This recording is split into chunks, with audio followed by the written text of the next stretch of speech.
नमस्कार. सांगली जिल्ह्यातील शिराढोण येथे बाबूराव दत्तात्रय पाटील हे पत्नी सारिका आणि मुलगा तेजस पाटील यांच्याबरोबर राहत होते. घरात सर्व काही व्यवस्थित चालू होते. 10 फेब्रुवारी 2025 रोजीची सकाळ झाली होती. बाबूराव पाटील यांच्याकडे काही लोक आले होते. काही वेळ लोक थांबले आणि ते निघून गेले. त्यावेळी बाबूराव यांनी पत्नी सारिकाला मी बाहेरगावी जाऊन येतो असे सांगितले. त्यानंतर बाबूराव पाटील हे घरातून बाहेर पडले. दुपार झाली, सूर्य मावळतीकडे जाऊ लागला होता, पण बाबूराव पाटील अजूनही घरी आले नव्हते. संध्याकाळची रात्र झाली होती. मध्यरात्रीच्या सुमारास बाबूराव पाटील यांचे बंधू सागर पाटील यांना एक फोन आला. त्यावेळी सागर पाटील हे खरबडून जागे झाले. फोन उचलला तेव्हा बाबूराव पाटील यांचा मृतदेह रत्नागिरी नागपूर महामार्गाच्या आर्या हॉटेलजवळ आढळून आल्याचे सांगितले. सागर पाटील हे तात्काळ घटनास्थळी दाखल झाले. त्या ठिकाणी दाखल झाल्यानंतर बाबूराव पाटील यांना उपचारासाठी कवठे महाकाळ येथील उपजिल्हा रुग्णालयात आणण्यात आले. तोपर्यंत बाबूराव पाटील यांची पत्नी सारिका, मुलगा तेजस हे देखील त्या ठिकाणी दाखल झाले. बाबूराव पाटील यांची डॉक्टर स्वप्नाली पाटील यांनी तपासणी करून बाबूराव पाटील यांचा मृत्यू झाल्याचं घोषित केले. त्यावेळी सर्वांनाच आश्चर्याचा धक्का बसला. त्यानंतर कवठे महाकाळ येथील पोलीस अधिकारी रुग्णालयात दाखल झाले. रुग्णालयात आल्यानंतर त्यांनी बाबूराव पाटील यांच्या अपघाताची माहिती घेतली आणि आकस्मिक मृत्यूची नोंद केली. मात्र पुढील तपास पोलीस करत होते आणि याच वेळी बाबूराव पाटील यांचा मृतदेहावर अंतिम संस्कार करताना काही गोष्टी सर्वांना धक्का देऊन गेल्या. ज्या पद्धतीने बाबूराव पाटील यांची पत्नी सारिका दिसली त्यावेळी काहीतरी काळेबेरे झाल्याचे सर्वांच्या लक्षात येऊ लागले. इकडे पोलीस अपघाताचा तपास करताना त्यांना काही गोष्टी लक्षात आल्या आणि त्यावेळी त्यांनी बाबूराव पाटील यांची पत्नी सारिका यांना ताब्यात घेतले आणि सर्वांनाच आश्चर्याचा धक्का बसला. नेमकी घटना कशी घडली ते आपण सविस्तर जाणून घेणार आहोत. चॅनलवर नवीन असाल तर सबस्क्राईब करा, जेणेकरून तुम्हाला नवीन स्टोरीचे नोटिफिकेशन येईल. सांगली जिल्ह्यातील कवठे महाकाळ तालुका आहे आणि या तालुक्यातील शिराढोण या गावात बाबूराव दत्तात्रय पाटील राहत होते. गेल्या अनेक वर्षापासून वेगवेगळ्या माध्यमातून ते उद्योगातून सुखी संसाराला आकार देण्याचं काम करत होते. त्यांच्या घरात त्यांची पत्नी सारिका आणि तेजस हे बरोबर होते. कुटुंबातील लोक आनंदात कसे राहतील यासाठी प्रयत्न करत होते आणि त्यासाठी बाबूराव पाटील यांनी आपल्या कुटुंबाचा विमा काढला, जेणेकरून आपल्या आयुष्याचं जर बरे वाईट झाले तर पत्नी सारिकाला देखील कुटुंबासाठी विमा काढला असल्याचं सांगितले. आता बाबूराव हे त्यांचा उद्योग करत असताना काही अडचणी येऊ लागल्या.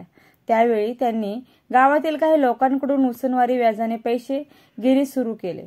बाबूराव यांना गावात किंमत होती आणि त्यामुळे मागेल तेवढे पैसे बाबूराव पाटील यांना मिळत होते.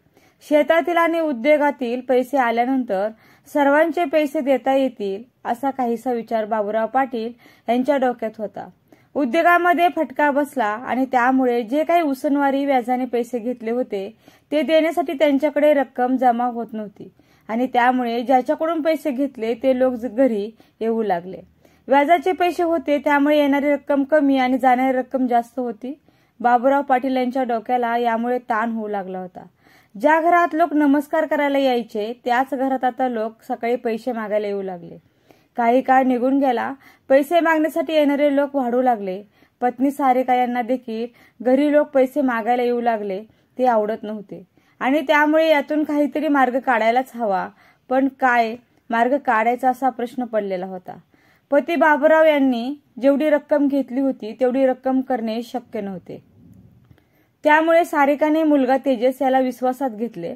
लोक घरी पैसे मागायला येत आहेत, त्यांना पैसे देणे शक्य नाही. घराची इज्जत तुझ्या वडिलांमुळे मातीला मिळाली.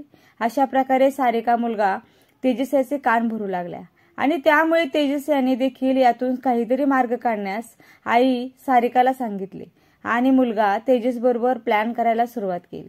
ज्या पतीमुळे घरात आनंदाचं वातावरण होते त्याच पतीच्या विरुद्ध पत्नी सारिका आणि तेजस यांनी कट बनवायला सुरुवात केली.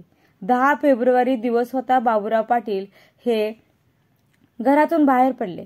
त्यानंतर पत्नी सारिका आणि तेजस यांनी कट कारस्थान सुरू झाले. दुपारची वेळ झाली होती. तेजस हा देखील ठरल्याप्रमाणे बाहेर पडला. तेजस यांनी त्याचा मित्र भीमराव गणपत हुलवाण यांना फोन केला. त्याची गाडी घेऊन येण्यास सांगितले आणि त्याच वेळी बाबूराव यांची पत्नी सारिका पाटील याच देखील तेजस बरोबर गाडीत बसल्या आणि त्यांनी बाबूराव यांच्याशी संपर्क केला। तेव्हा संध्याकाळ झाली होती। बाबूराव पाटील हे एका ठिकाणी थांबले होते आणि त्यानुसार पत्नी सारिका, तेजस आणि त्याचा मित्र भीमराव हे तिघे त्यांच्या जवळ गेले। त्यांना गाडीत बसवलं। गाडीत बसवल्यानंतर गाडी नरसिंह गावाजवळ मिरज ते पंढरपूर रस्त्यावर आणली। त्या ठिकाणी सारिकाने ठरल्याप्रमाणे तेजसला इशारा केला। तेजस याच्या मित्राने गाडी थांबवली। रात्र झाली होती। रस्त्यावर थोड्या प्रमाणात वाहनांचे येणे जाणे चालू होते आणि त्याच वेळी बाबूराव पाटील हे खाली उतरले आणि पत्नी सारिका, मुलगा तेजस आणि भीमराव यांनी डाव साधला। रस्त्याच्या बाजूला असलेल्या दुभाजकावर बाबूराव पाटील यांना खाली पाडले आणि त्यांचे डोके दुभाजकावर आदळले। बाबूराव यांना नेमके काय चालू आहे हेच कळेनासे झाले होते। रस्त्यावरील शांतता पाहून बाबूराव पाटील यांना पुन्हा गाडीत बसवले। त्यावेळी त्यांची कोणतीच हालचाल होताना दिसत नव्हती आणि त्यामुळे तिघांनी मिळून बाबूराव यांचा मृतदेह रत्नागिरी नागपूर महामार्गाच्या दुभाजकावर आणून टाकला। आता बाबूराव यांचा मृतदेह झाला आहे। आपल्या घरातील 7:30 निघून जाईल आणि या आनंदाने पत्नी सारिका आणि मुलगा तेजस घरी पोचले। ज्या बाबूराव याने कुटुंबाच्या संरक्षणासाठी विमा काढला होता, त्यामुळे रस्त्यावर जर पती बाबूराव यांचा मृतदेह सापडला तर अपघाताचे स्वरूप देता येईल असे सारिकाला वाटत होते आणि त्यानुसार अपघाताचा बनाव करता येईल। जो विमा काढलेला होता त्याच विम्यावर पत्नी सारिकाने डोळा ठेवला होता। जो काही विम्याचा पैसा येईल त्या पैशातून घरी येणाऱ्या लोकांचे तोंड बंद करता येईल असे सारिकाच्या डोक्यात होते। सर्व काही प्लॅननुसार झाले। सारिका मुलासह घरी येऊन थांबली होती। मध्यरात्रीची वेळ होऊ लागली। बाबूराव पाटील घरी येणारच नाहीत असं सारिकाला वाटत होते आणि त्याच वेळी गावात राहणाऱ्या बाबूराव पाटील यांच्या सागर नावाच्या बंधूला फोन आला। तुमचे बंधू बाबूराव पाटील यांचा मृतदेह रस्त्याच्या दुभाजकावर पडलेला आहे। कोणत्या तरी वाहनाने त्यांना उडवला असावे असा अंदाज व्यक्त करण्यात आला। सागर तत्काळ घटनास्थळी दाखल झाले। बाबूराव यांचा मृतदेह कवठे महाकाळ येथील उपजिल्हा रुग्णालयात आणला आणि त्या ठिकाणी डॉक्टर स्वप्नाली पाटील यांनी बाबूराव यांचा मृतदेह झाल्याचे सांगितले। त्यानुसार पोलिसांनी प्राथमिक स्वरूपात अकस्मात मृत्यूची नोंद केली।